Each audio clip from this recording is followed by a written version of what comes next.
നമസ്കാരം. ഇന്നത്തെ ഫിഷ് മാർക്കറ്റിൽ ലഭ്യമായ വിലകൾ നോക്കാം. മത്തി കിലോ 300 മുതൽ 350 വരെ, അയല കിലോ 185 മുതൽ 230 വരെയും, തിലാപ്പി 150 രൂപ, ചെമ്മീൻ 355 രൂപ, ഞണ്ട് 440 രൂപ,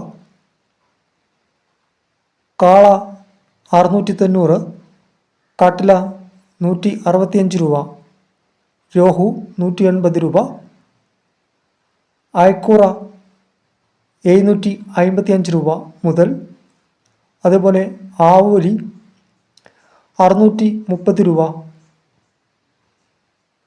കൂടാതെ മറ്റു വിലകൾ കാണാൻ വേണ്ടി ചാനലൊന്ന് ലൈക്ക് ചെയ്തതുപോലെ തന്നെ സബ്സ്ക്രൈബ് ചെയ്ത് വയ്ക്കുക.